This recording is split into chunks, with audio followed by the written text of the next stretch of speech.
17 जनवरी 2023 को जब शनि महाराज मकर राशि को छोड़कर कुंभ राशि में प्रवेश किए थे, तब मेष राशि और मेष लग्न वाले जातकों को हर तरफ यही सुनने को मिल रहा था कि शनि देव का ये राशि परिवर्तन आपके लिए बेहद श्रेष्ठ फल प्रदाता रहने वाला है।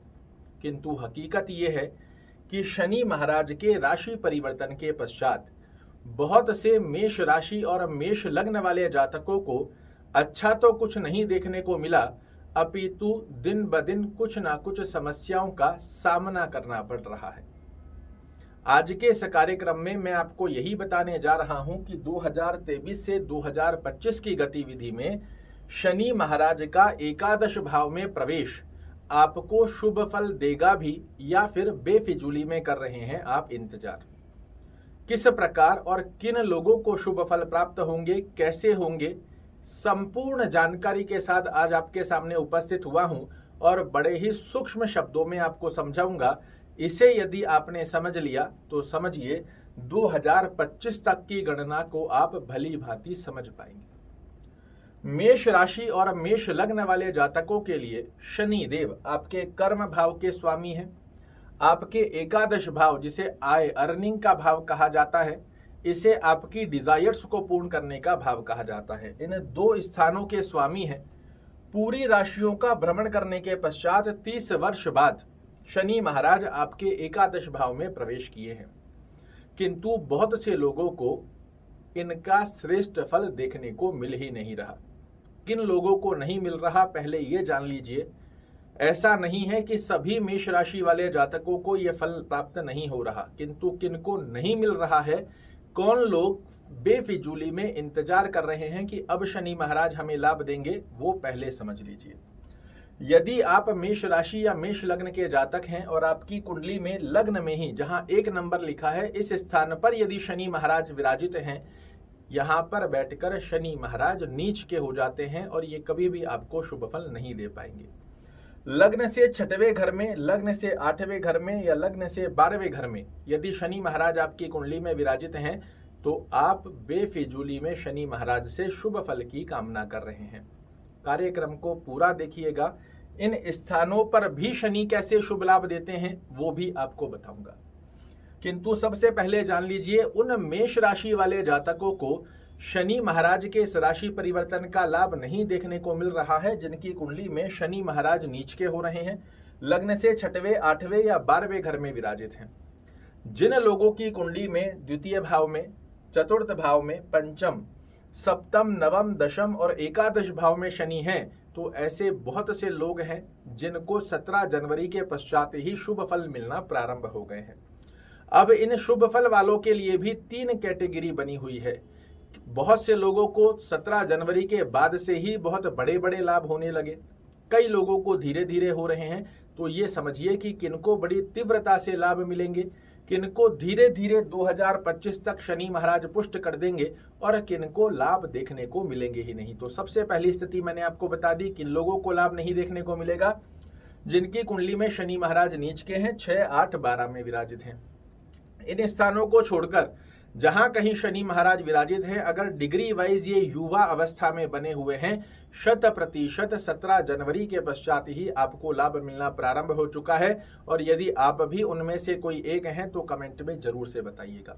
अब किन लोगों को धीरे धीरे लाभ मिलेंगे, तो जिनकी कुंडली में इस स्थान पर चतुर्थ भाव में, पंचम, सप्तम, नवम, दशम और एकादश भाव में शनि महाराज हैं, किंतु या तो बाल्य अवस्था में है या फिर वृद्ध अवस्था में है, ऐसे लोगों को लाभ तो जरूर से देखने को मिलेगा, किंतु कैसे, तो धीरे धीरे। उसका कारण है कि जब भी कोई ग्रह बाल्य अवस्था में या वृद्ध अवस्था में होता है, इसके परिणाम बहुत धीरे आते हैं। इसको एक उदाहरण से भी आप समझ सकते हैं।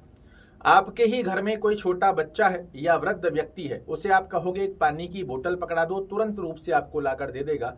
उसी व्यक्ति को यदि आप कहोगे 50 किलो पानी की बाल्टी उठा लाओ, ना बच्चा ला सकता है ना वृद्ध व्यक्ति ला सकता है। तो उसी प्रकार की स्थिति में ग्रह अपनी डिग्रियों के आधार पर कार्य करता है। जितना युवा होगा, जितना उसमें बल होगा, उतने श्रेष्ठ कारक लाभ आपके लिए निकाल कर देता है। यही गणना आपके लिए इस प्रकार भी होती है कि शनि महाराज नीच के हैं, 6, 8, 12 में चले गए हैं, यहाँ पर बाल्य अवस्था में है या वृद्ध अवस्था में है, तो आपको इनका नकारात्मक दृष्टिकोण भी बहुत ज्यादा नहीं देखने को मिलेगा। इसे समझने की आवश्यकता है कि किसी भी ग्रह का जब हम फलादेश सुन रहे हैं वो हमारी कुंडली में किस प्रकार की स्थिति दर्शा रहा है। अगर एक अच्छे भाव में है तो बहुत से लोग कहते हैं जी ज्योतिष सत्य नहीं है, ज्योतिष कटु सत्य है, आपको समझने की आवश्यकता है।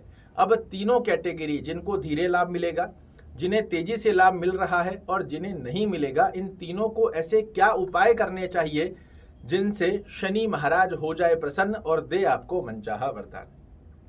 पहली स्थिति में मेष राशि और मेष लग्न वाले जातकों के लिए आपके कर्म भाव के स्वामी है, आजीविका के स्वामी है, अर्निंग सोर्सेस के स्वामी है, डिजायर्स के स्वामी है।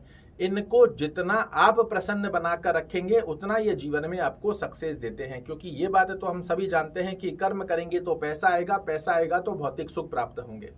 ओम शन शनैश्चराय नमः का जाप करना आपको बेहद अच्छे लाभ देता है।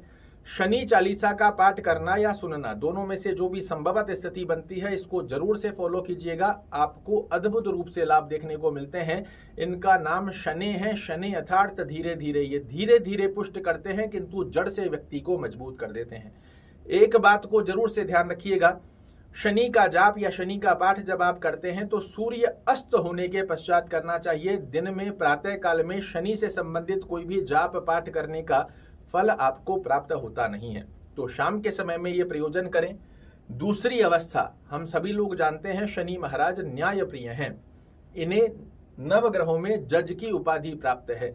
अगर आप अपने कर्मों में किसी प्रकार की गलत गतिविधि कर रहे हैं तो ये अच्छे भाव में होते हुए भी आपको शुभ फल नहीं देंगे, और यदि गलत स्थानों पर बैठे हैं तो समझो बंटा धार कर कर ही छोड़ेंगे। गलत प्रकार के क्या कार्य, तो किसी से छल कपट करना, बेईमानी करना, धोखाधड़ी करना, किसी के पैसे हड़पना, असहाय व्यक्तियों को किसी भी प्रकार से परेशान करना, अपने से नीचे दर्जे के लोगों को किसी भी प्रकार से हास्यप्रद अवस्था, ऐसा कोई भी कार्य यदि आप कर रहे हैं आप इसे तुरंत रूप से छोड़ दीजिए। और फिर शनि महाराज का आशीर्वाद आपको प्राप्त ना हो तो मुझे कहिएगा। शनि का जाप कीजिए, शनि का पाठ कीजिए, असहाय व्यक्तियों की सहायता कीजिए, छल कपट बेईमानी से दूर रहिए। शनि महाराज से नित्य प्रार्थना कीजिए कि मेरे आजीविका के कारक हैं आप, हमें आशीर्वाद दो ताकि आपकी कृपा से जीवन पर्यंत हम समस्त प्रकार के भौतिक सुखों को प्राप्त करें। इसे एक बार कर कर देखिए, जीवन में 100% आएगा आपके लिए बहुत बड़ा बदलाव। आशा करता हूं मेरे द्वारा दी गई ये जानकारी आपको पसंद आएगी। कल फिर से एक नई जानकारी लेकर आपके सामने उपस्थित होऊंगा, तब तक के लिए जय शनिदेव।